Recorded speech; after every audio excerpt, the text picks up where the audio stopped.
करवाते हैं, first year से तैयारी करना स्टार्ट कर देते हैं, क्या ये सही है?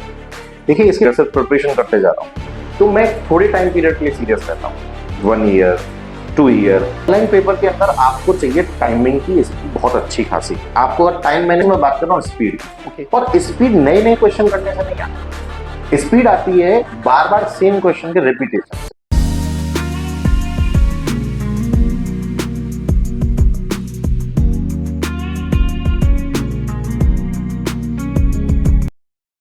Education is not preparation for the life but education is life itself. Hello दोस्तों, मैं मुकेश कुमार, आप लोगों को फिर से हमारे चैनल में स्वागत है, जहां आज मैं आपको एक ऐसे शख्स से मिलाने जा रहा हूं जिनके 7 से 8 सालों के एक्सपीरियंस में आप कई सारी चीज़ें लर्न कर सकते हैं। तो चलिए उन शख्स से मिलता हूँ, अपने स्ट्रगल को आज आपके सामने रखेंगे और कई सारी चीज़ें आपको सीखने को मिलेंगे। तो सर, आप सबसे पहले अपने बारे में बताइए। जी, मेरा नाम हरीन चौधरी है और फिलहाल मैं जिस फील्ड से हूँ, मैं टीचिंग फील्ड में स्टूडेंट्स को पढ़ाता हूँ, जिसके अंदर हम बात करते हैं जो हमारे गवर्नमेंट जॉब के एग्जाम्स के रिलेटेड जितने भी स्टूडेंट प्रिपेयर करते हैं उसके रिगार्डिंग हम लोग प्रिपरेशन कराते हैं। ओके, देन आप अभी मतलब कहाँ पे वर्किंग कर रहे हैं बेसिकली? फिलहाल मैं सूरत में वर्किंग हूँ। सूरत में कैरियर पावर अड्डा 247 की ब्रांच है, जिसके all over India 85+ offline centres हैं। आप अगर उनका यूट्यूब चेक करेंगे तो अड्डा 247 के नाम से एक बहुत बड़ा यूट्यूब चैनल है, जिसके अंदर से बहुत सारे लोग एवरी ईयर सेलेक्टेड होते हैं। मैं अगर सिंपल वर्ड्स में कहना चाहूँ, मैं ऐसा कह सकता हूँ कि वो एक सिलेक्शन की फैक्ट्री है गवर्नमेंट जॉब के अंदर। जी, आपने टीचिंग ही क्यों चूज किया? आपके पास कई सारे ऐसे फील्ड होंगे और आपको कभी लगता होगा कि मतलब आप जैसे ही टीचिंग ज्वाइन किए तो कई लोगों को ऐसा मन में डाउट होता है कि भाई इसमें यदि मेरा करियर नहीं बन पाया तो कई सारे सवाल अपने आप में मन गढ़ंत होती है। तो मतलब आपको कैसा मतलब कैसा देखिए, लगा? टीचिंग फील्ड के पीछे के मेरे 2 रीजन है। मेरा पहला रीजन मेरे ग्रेजुएशन, ओके। ठीक है, ग्रेजुएशन में जो दोस्तों का सर्कल था। सेकंड रीजन कि मेरे जो फादर है वो ऑलरेडी गवर्नमेंट टीचर, ओके, तो एक वहां से मुझे मोटिवेशन मिला। दूसरा, जब हम लोग ग्रेजुएशन में एक साथ बैठ के सेल्फ स्टडी किया करते थे तो वहां पे जितने भी मेरे फ्रेंड सर्कल के दोस्त थे, तो जब मैं उन्हें पढ़ाता था तो उन्हें सारी चीजें समझ आ जाती थी। तो मुझे लगता था कि मेरी जो किसी को समझाने की टेक्निक है वो बहुत अच्छी है, बच्चा उसको ग्रेव कर लेता है। मुझे ऐसा लगता है कि चलो नॉलेज एक सेकेंडरी पॉइंट होता है, लेकिन नॉलेज से पहले आपकी कही हुई बात बच्चे के दिमाग में एकदम सटीक पहुंचनी चाहिए। राइट। अगर वो बच्चे के दिमाग में सटीक नहीं पहुंच रही तो फिर आप इस प्रोफेशन के लिए ठीक नहीं। वाह, तो मेरे 2 मोटिवेशन थे इसके लिए, पहला my father and second my group. Sir, आपको ऐसा नहीं लगता है कि मतलब कई बच्चे जो 12th पास करके तुरंत गवर्नमेंट जॉब की तैयारी करते हैं या तो ग्रेजुएशन जिससे में एडमिशन करवाते हैं फर्स्ट ईयर से तैयारी करना स्टार्ट कर देते हैं, क्या ये सही है? देखिए, इसके 2 पॉइंट ऑफ व्यू है। एक स्टूडेंट क्या करता है कि तैयारी स्टार्ट तो कर देता है, ओके, लेकिन वो अपना कोई भी एग्जाम का एम नहीं रखता। जैसे फॉर एग्जांपल, अगर मैंने 12th से तैयारी स्टार्ट की, मैंने 12th से प्रिपरेशन तो स्टार्ट कर दी, नो डाउट, लेकिन अब मैंने आगे कोई एग्जाम देने के बारे में नहीं सोचा है। और मैं लगातार 3 ईयर 4th ईयर से प्रिपरेशन करते जा रहा हूँ, तो मैं थोड़े टाइम पीरियड के लिए सीरियस रहता हूँ। 1 ईयर 2 ईयर, इसके बाद जब मेरे पास कोई एग्जाम नहीं होता है तो मैं उस चीज को थोड़ा लीनियंटली लेना स्टार्ट कर देता हूँ। तो मुझे लगता है 12th से तैयारी तो करिए, बट आपको फिर ये पता होना चाहिए 12th के बेसिस पर मैं कौन से एग्जाम दे सकता हूँ, क्योंकि गोल जब तक मुझे नहीं दिखेगा ना तब तक मेरे प्रिपरेशन का कोई मीनिंग नहीं है। जैसे एसएससी सेक्टर के बहुत सारे एग्जाम हैं जो हम 12th के बेसिस पर दे सकते हैं, तो 12th पे प्रिपरेशन करने में कोई बुराई नहीं है, लेकिन आपको गोल सेट करके रखना पड़ेगा। सर, कई बच्चे ऐसे होते हैं ना जो 12th पास आउट के बाद वो तैयारी करना स्टार्ट करते हैं, बट वो एक उलझ कर रह जाते हैं कि मैं यदि ग्रेजुएशन में एडमिशन करवाऊं, मैं उनकी तैयारी करूं या कोई अदर गवर्नमेंट जॉब की तैयारी करूं, तो प्रॉब्लम मतलब वो आते ही जाता है, फिर बच्चे कैसे वो टैकल आउट कर सकते हैं? तो इसके लिए मेरा सजेशन हमेशा स्टूडेंट्स के लिए ऐसा होता है कि मैं जो ज्यादातर बच्चे को सजेस्ट करता हूँ, मैं सेकंड ईयर से सजेशन देता हूँ। ओके, सेकंड मतलब फर्स्ट ईयर से नहीं करना। मैं सेकंड ईयर से सजेशन इस रीजन, वैसे आई नो कि मेरे फील्ड के बहुत सारे लोग इससे डिनाई करेंगे कि आप 12th वाले स्टूडेंट को या फर्स्ट ईयर वाले स्टूडेंट को क्यों ऐसा नहीं कह रहे हैं, फिर वो प्रिपरेशन नहीं करेंगे। राइट। लेकिन मेरा पॉइंट जैसे मैं मेरी फैमिली के अकॉर्डिंग बताता हूँ, अभी मैंने मेरे एक अंकल के लड़के हैं जिनको यूपीएससी की प्रिपरेशन के लिए हमने दिल्ली भेजा है। वो बहुत टाइम से चाह रहे थे 12th के बाद से ही करना, ठीक है, लेकिन जब हमने भी बहुत सारे लोगों से सजेशंस लिए और जैसे मैं खुद इस फील्ड में हूँ, तो जब मैंने खुद ले जाना तो मैंने उसको भी रोका, मैंने उसको भी फर्स्ट ईयर तक नहीं जाने दिया था, ठीक है, क्योंकि जब हम लोगों ने डिस्कशंस किए तो हमें पता चला कि बच्चे का मोटिवेशन थोड़े टाइम पीरियड के लिए रहेगा, बट अगर एग्जाम का कोई पॉइंट ऑफ व्यू नहीं होगा, मतलब वो एग्जाम उसके आगे नहीं होगा ना, तो वो कंटिन्यू नहीं कर पाएगा बहुत लंबे टाइम तक। देखिए, सेकंड ईयर इसलिए अच्छा है कि अपने कोर्स को second year and third year ये दोनों ईयर में पूरी तरीके से आप 2 बार कंप्लीट कर लीजिए पहले, ठीक है। सेकंड ईयर थर्ड ईयर में आपको, जैसे फॉर एग्जाम्पल आपने सेकंड ईयर में स्टार्ट किया, आपके कॉलेज के एग्जाम्स होंगे, तो पढ़ाई थोड़ी तो 100% नहीं हो पाएगी, सीधी बात है। 50 to 60% सेकंड ईयर में कंप्लीट कीजिए, बचा हुआ 30-40 जो भी परसेंट आपका बचा है वो तो आप थर्ड ईयर में कंप्लीट कर लीजिए। इसके बाद डायरेक्टली क्या होगा ना, आपको एग्जाम देने को मिल जाएगा। लेकिन मेरा अगर मैं सजेशन दूं तो मैं 12th और फर्स्ट ईयर वालों को ये सजेशन नहीं देता है। ये पर्सनली है मेरा, तो एक्चुअली इतने सारे स्टूडेंट को इस फील्ड में देखा है, इतने साल से हम लोग पढ़ा रहे हैं, तो ये होता ही है। Second year is the best time. Okay. और सर कई बार ऐसा होता है ना, जैसे अभी जैसे आपने बताया कि हमारे कोचिंग से हजारों बच्चे निकल चुके हैं, सर आपके पास अभी 3 मोस्टली बच्चे आपसे मिलते होंगे जो मतलब इंटेलिजेंट होंगे और कुछ एवरेज होंगे, कुछ बिलो एवरेज होंगे।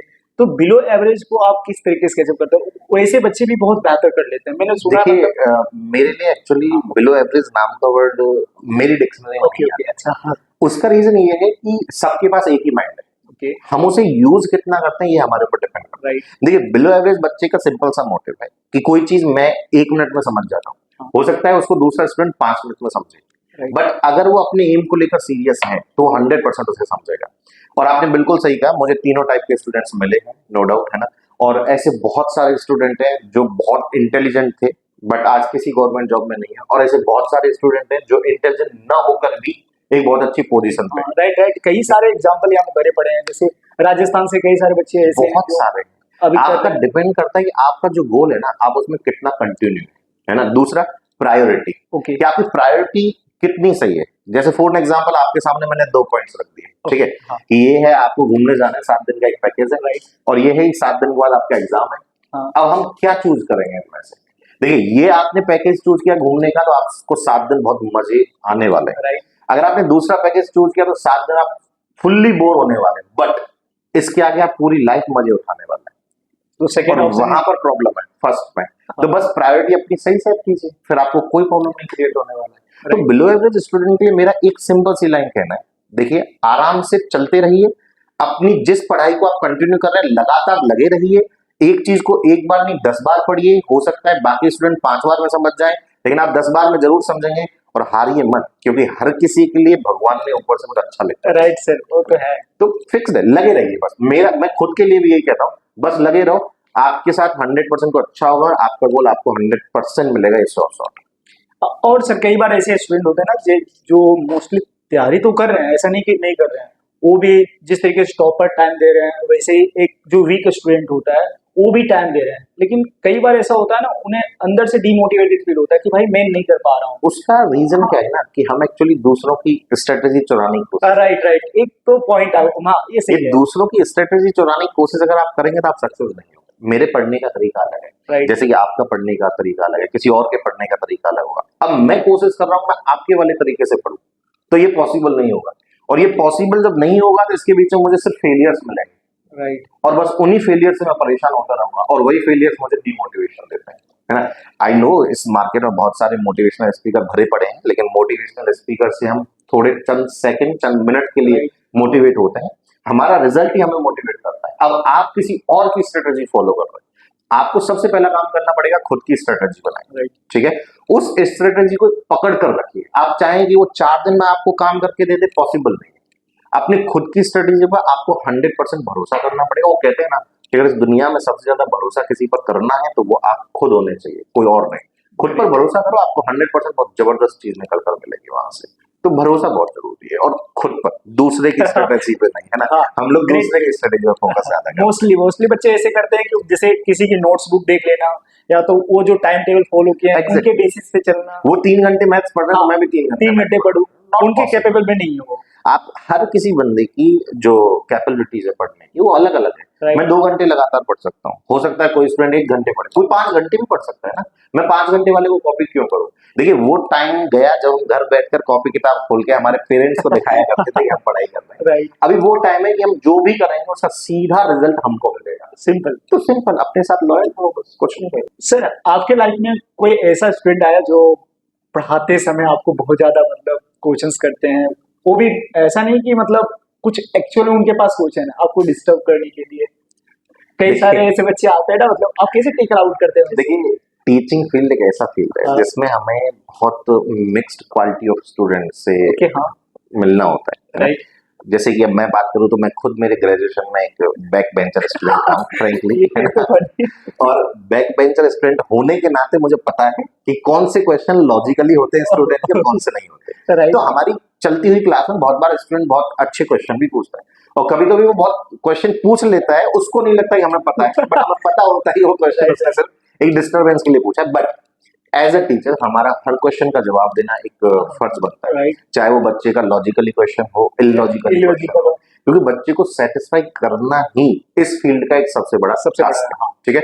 दूसरा, देखिए, no doubt as a human being, ठीक है, हम टीचर हैं बट टीचर से पहले हम ह्यूमन बीइंग, राइट और ह्यूमन बीइंग का जो नेचर होता है उसको गुस्सा आता ही आता है बहुत सारी चीजों में। तो एज अ टीचर हमें भी बहुत बार कुछ स्टूडेंट्स के क्वेश्चन पर गुस्सा आता है, बट वो कहते हैं ना कि आपको हर क्वेश्चन का जवाब अपनी स्माइल से देना चाहिए। तो उस वक्त हम खुद को कंट्रोल करते हैं Right. और बच्चे को एक स्माइल के साथ आप जवाब दोगे, वो आपके जवाब से खुश हो जाएगा उस वक्त। ठीक है। आप चाहें तो बच्चे का अगर आपको इलॉजिकल क्वेश्चन लग रहा है आप बाद में उससे डिस्कस कर सकते हैं, बट एट दैट टाइम आपको उस बच्चे का जवाब देना चाहिए। और मुझे ऐसा लगता है कि अगर हम टीचर हैं तो हमें पता है कि हमें बच्चे को कैसे हैंडल करना ठीक है। और अगर आप उसे सेटिस्फाई करके घर भेजेंगे तो उसके तो चेहरे पर भी एक मुस्कान होगी। सर लेकिन एक चीज और, जैसे कई सारे ट्यूशन या इंस्टीट्यूशन होते हैं, वो बच्चे को मतलब कई तरह की सीट, लगभग 100 150 200 कोचिंग की सीट पकड़ाते हैं, तो ये क्या मतलब उनके लिए बेहतर है?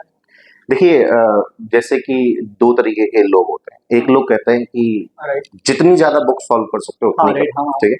मैं उस पर भी कोई क्वेश्चन नहीं उठाऊंगा, बट मेरा लॉजिक ये है कि आप एक बुक लीजिए ओके और उसे ज्यादा बार सॉल्व कीजिए। राइट बिकॉज हम जिन भी गवर्नमेंट जॉब के रिलेटेड एग्जाम्स की तैयारी करते हैं और जिनके हम एग्जाम देते हैं, उन सब के अंदर नॉलेज पॉइंट है, मैं भी मानता हूँ, लेकिन आजकल आपको समझना पड़ेगा कि सारे पेपर ऑनलाइन है और ऑनलाइन पेपर के अंदर आपको चाहिए टाइमिंग की स्पीड बहुत अच्छी खासी। आपको अगर टाइम मैनेज करना नहीं आता, दैट मीन्स मैं बात कर रहा हूँ स्पीड की, ओके और स्पीड नए नए क्वेश्चन करने से नहीं आती, स्पीड आती है बार बार सेम क्वेश्चन के रिपीटेशन से। तो मुझे लगता है कि बहुत सारा पढ़ने से बेटर है आप एक बहुत ही सेलेक्ट कर लीजिए डेटा, उस डेटा को पढ़िए। जैसे मैं एक चीज का नाम लेता हूँ, करंट अफेयर। आज कोई भी एग्जाम उठा लो, हर एग्जाम में करंट अफेयर हाँ, बहुत इंपॉर्टेंट है।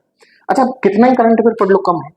सुबह 7 बजे जब उठोगे तो इस दुनिया के हर यूट्यूब चैनल पर करंट अफेयर चल रहा होता है। ऑफ कोर्स अब आप 1000 टीचर का करंट अफेयर कैसे पढ़ोगे बताइए? वही तो पॉसिबल नहीं ना। पॉसिबल किसी एक बंदे का करंट अफेयर उठाइए और उस पर ब्लाइंडली ट्रस्ट कीजिए। दैट मीन्स ये कि सेलेक्टेड जो चीजें हैं उन्हें पढ़िए, बहुत कुछ नहीं पढ़ सकते सर आप। मतलब ऐसे बताना चाह रहे हैं कि मतलब पूरे पढ़ने से कोई फायदा नहीं, सिलेक्टिव यदि पढ़ते हैं तो हम बेहतर कर लेंगे। मैं आपको एक एग्जांपल देता हूँ, ओके ठीक है। मैं नाम नहीं बताऊंगा हाँ, क्योंकि हाँ। स्टूडेंट्स का नाम बताना अच्छी बात है।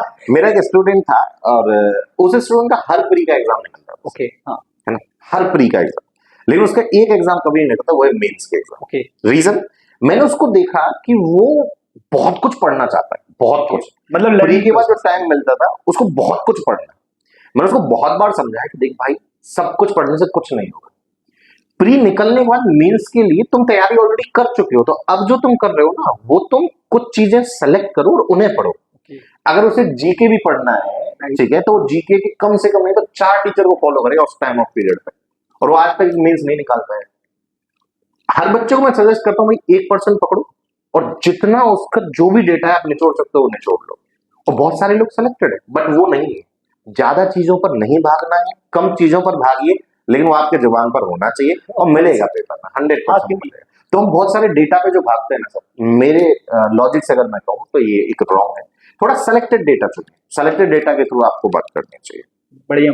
कई लोग ना एग्जाम फीवर होते हैं, मतलब एग्जाम तो दे रहे हैं बच्चे, लेकिन जैसे ही एग्जाम की शेड्यूल आती है ना तो बच्चे घबरा जाते हैं, और जिस तरीके से वो तैयारी करना चाहते हैं, या तो बहुत बच्चे बहुत बेहतर तरीके से तैयारी करते हैं और कुछ बच्चे परेशान होकर तैयारी ही नहीं कर पाते हैं।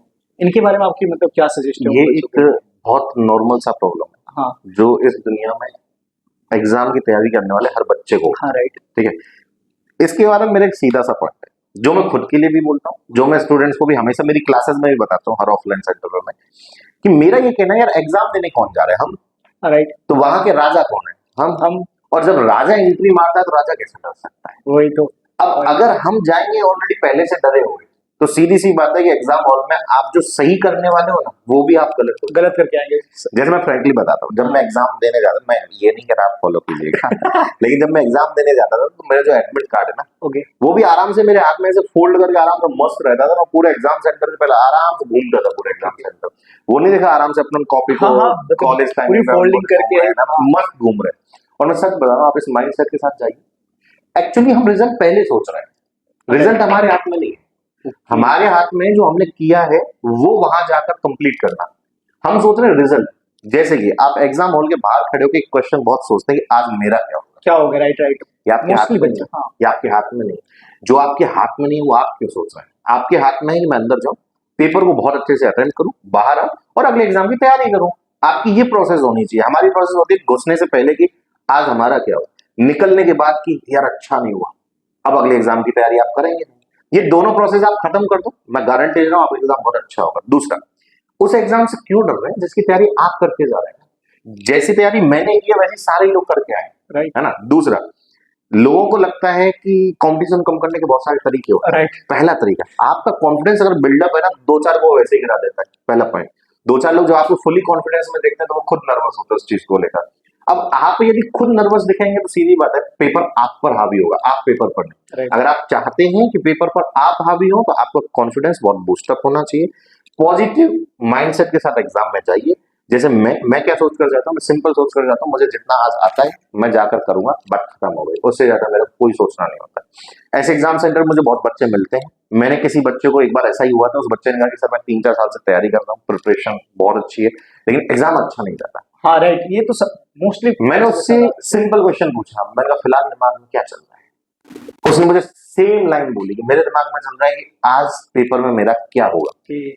तो मैंने कहा कृपया करके अगला एग्जाम जब देने आए तो इस लाइन को घर छोड़कर आइएगा। वो अगले एग्जाम में इस लाइन को घर छोड़कर गया। उसके बाद उसका फोन आया, सब पेपर बहुत जबरदस्त हुआ। ये सारी प्रैक्टिकल चीजें जो मैंने अपने स्टूडेंट्स के ऊपर अप्लाई करके देखी, वही सारी चीजें मैं आपको आपके इस पॉडकास्ट में बता रहा हूँ। तो मैं मेरे स्टूडेंट को यही कहना चाहूंगा कि अपनी लाइफ के आप राजा हैं, जाइए मस्ती से बिंदास पेपर दीजिए। सिलेक्शन आपके हाथ में, पहले से सोचना आपके हाथ में नहीं। एंड बेसिकली हमें मतलब I think about my process, मतलब मैं चीज क्या कर रहा हूँ और मेरा कैसा काम चल रहा है, हमें रिजल्ट के बारे में नहीं सोचना है। वही फर्स्ट लाइन, हाँ राइट, भरोसा करना है भरोसा तो खुद करना पर है, मतलब करिए, किसी और पे नहीं। अपने प्रोसेस पे पूरी फोकस करना Simple. है, रिजल्ट ऑटोमेटिक हम गेट कर लेंगे। दूसरों की चीजें नहीं अपनानी अपनी को, बस सिंपल था। आपका बहुत बहुत धन्यवाद सर हमारे पॉडकास्ट में आने के लिए। आपके कारण कई लोगों की कई बच्चे जो तैयारी कर रहे हैं उनके कई सारे अब सजेशन किए जिनसे वो बहुत बेहतर कर सकते हैं। आपका बहुत बहुत धन्यवाद कि आपने मुझे इस प्लेटफॉर्म पर बुलाकर ये मौका दिया कि मैं तैयारी करने वाले स्टूडेंट्स को सर थोड़ा सजेस्ट कर सकूं जिनसे उनका फ्यूचर आगे थोड़ा सा। चलिए sir, thank you. Thank you.